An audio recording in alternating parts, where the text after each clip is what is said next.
This is your 2020 Lincoln Nautilus, carryover model from last year, but it's worth a second look because I've kind of really like it more than I did last year.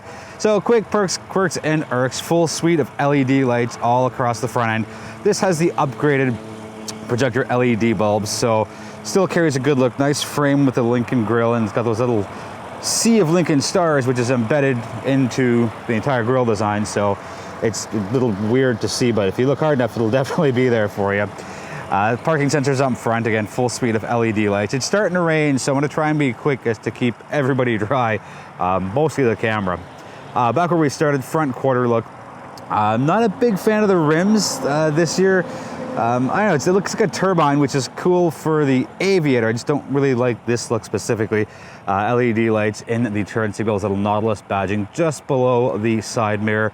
I do love the color. I'm calling it chocolate brown. I know that's not what Lincoln Canada calls it, but it's rare to see a brown car. So full marks for me on that. And you have the nice design lines, and I'm gonna go to the rear quarter and give you a quick look.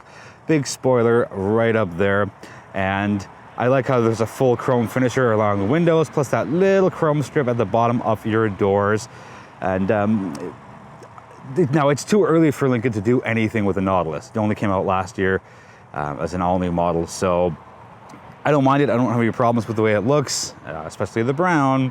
Anyway, going around the rear, twin tailpipes, and this is the this bigger engine, the 2.7 twin turbo as opposed to the 2.0, and there is the badging to tell all the people who are behind you that that's the vehicle you have. A bit of a quirk, instead of having the trunk release directly underneath the C or somewhere here, it's actually underneath the L. So touch that, lift it up. Cargo figures on the screen. There is that privacy shade right there. I took it down because I was moving some stuff. Cool little quirk, more Lincoln designs for the logo all through the trunk liner, and it says Nautilus, so it's only good for this vehicle. Anyway, lift it up, you get some carpet, and you lift it up once more, and that's how you get to your spare tire cargo net and a little bit more storage. I like that the close button is on the driver's side, so basically you touch it, you swing around and go out and do your stuff and getting in the car and whatnot. Oh, another big perk, turn signals are orange, and it wraps nicely around the light housing here, so really nice move there. And as we wrap up, we'll give you a rear quarter look. Let's jump inside for a quick look. Rear seats of the 2020 Nautilus. So a bit of a quirk here. Let's take a look at how we put the seats down. It's usually something here or up at the top, but Lincoln has put it in the middle where the seat back and the seat bottom meet. So basically you just pull that and then, oops, let go a little too early, and down your seats go. So not quite a full flat fold. I'll give you a quick look there, but you still get a bunch of extra cargo space. So the seats are reclinable a little bit. I'll give you a quick look if you focus here and there. So I'm gonna release the lever, and with one hand, there you go. So now you can see just how much space you have. This one's a little on the forward side, so not too bad. You want to do a longer road trip or spending a little extra time in the car, your rear passengers are taken care of. You do get optional three-stage heated seats for the 2 outboard passengers, and you get a traditional outlet plus a cigarette lighter adapter. And yes, I'm showing my age completely. All right, there's a quick look as to what you'll see if you're sitting behind me or sitting behind the driver in the 2020 Nautilus. Let's go out of the rear and take a quick look in the front. Yes, they still have that number pad. I think it's a little goofy and I think it needs to retire, but that's just me. I don't really know how many people would actually use it. Inside of the door panel, nice wood finisher. This is the upgraded Rebel audio system. Sounds great, 19 speakers, and the nice two-tone leather. So it's got the darks, the lights, the darks, and I like that the wood's dark. I'm not a big fan of wood overall in cars, but that's what the luxury people want, apparently. So anyways, let's go. Little skid plate here. Lincoln lights up, very nice. Cool storage thing here. I've always liked how Lincoln's done that. These are the upgraded seats, 22-way power, everything moves.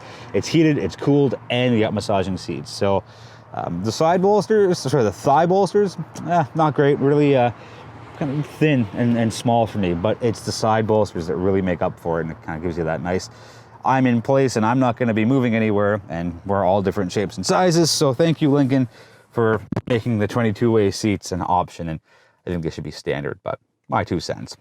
Again, same thing, nothing new here. You got your gear, not lever, because it's not a lever, your gear selector here and your start-stop button right there. I don't like that it's so close to the volume knob because that's something you're going to be touching frequently. Same thing with the temperature. So I don't know, like maybe put it on the inside here, but whatever. Let's change it up a little bit. Let's start here. So again, as mentioned, this is the Revel Ultima system. 19 speakers, really big and boomy and crisp and clear. Infotainment, it's the Sync 3 works really nicely. I wish it was a bit of a bigger screen. It's 2020, and you know, a lot of the manufacturers and competitors of Lincoln are going much bigger, whether it's an up and down tablet style like Volvo has, or the wide across like some of the other have. I just wish this was a little, just grown out a couple of inches in any direction. I got some additional features here, so auto start stop and your camera and parking sensors and your hazards are there.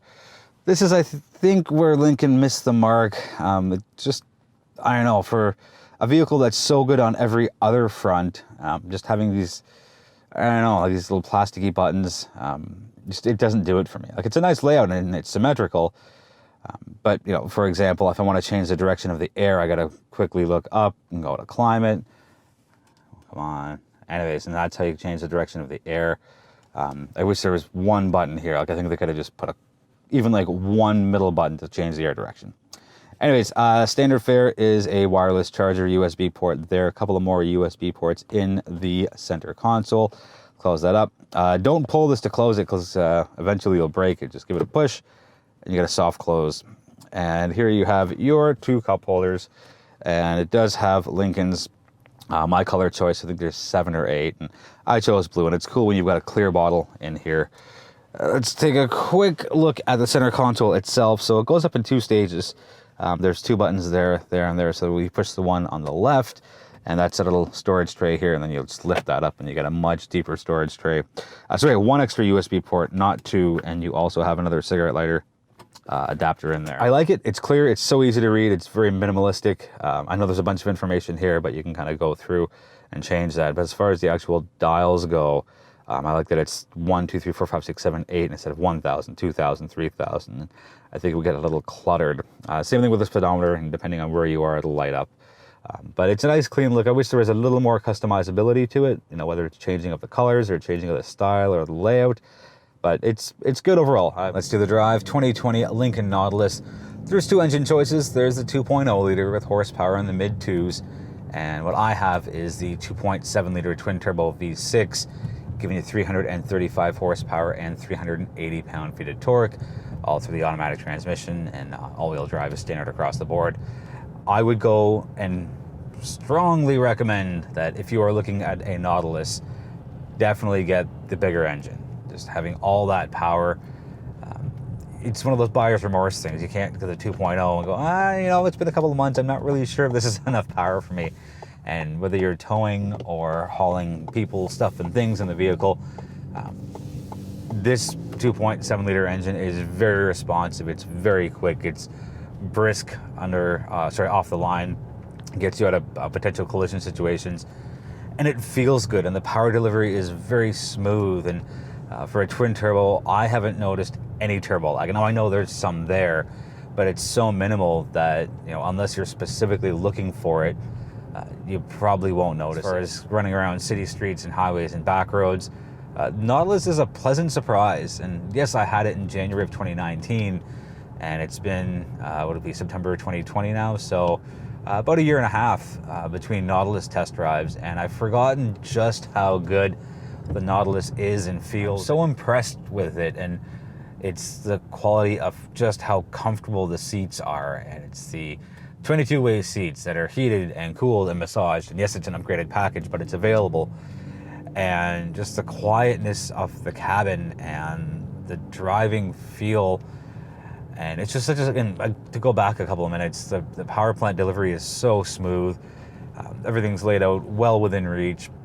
Infotainment, even though it's not my favorite in the industry, it's still very functional, and the Lincoln Sync 3 works very well. If you are looking for a mid-sized luxury crossover, you know, I can't say go out and buy a Lincoln Nautilus because it's the best car out there.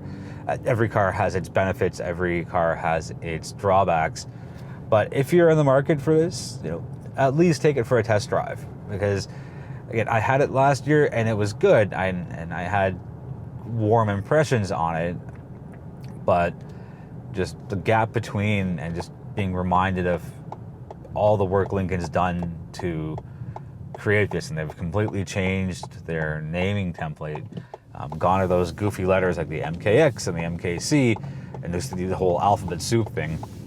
And it shows that there's been a lot of work done here, and just the quality of the interior, the quality of the drive, it's better than I thought it would. Regarding fuel consumption, it is a 68.1 liter tank, and it takes premium fuel because of the twin turbo.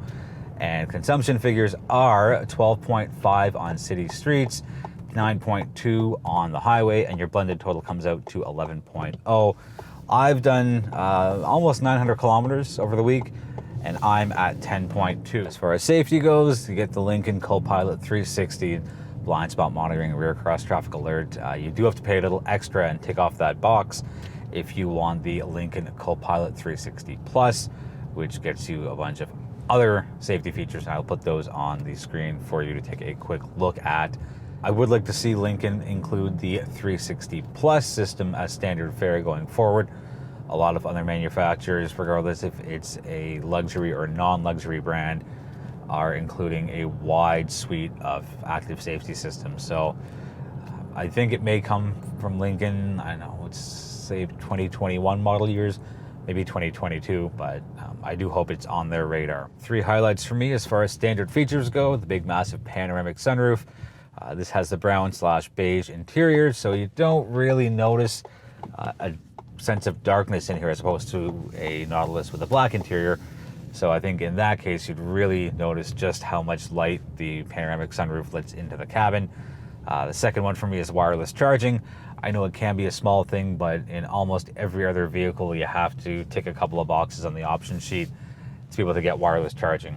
And the third one for me is just the quality of the seats. And yes, I know this has the upgraded 22-way seat, but the actual seat comfort and material itself it stands out so much to me because they're so comfortable. Again, one of my favorite seats for 2020. The Lincoln Embrace, nice touch. I don't know if it's necessary, but I think it helps them stand out in the luxury market. That's where you approach the vehicle, key fob in hand, lights go on oh so gently, and you got that digital welcome mat, which is the Lincoln star on the ground, and that's projected from your side mirror. That's going to wrap it up for the 2020 Lincoln Nautilus. Any questions on the vehicle, let me know in the comments, and I'll do my best to get you answers as soon as possible. Thank you so much for watching. I appreciate the support.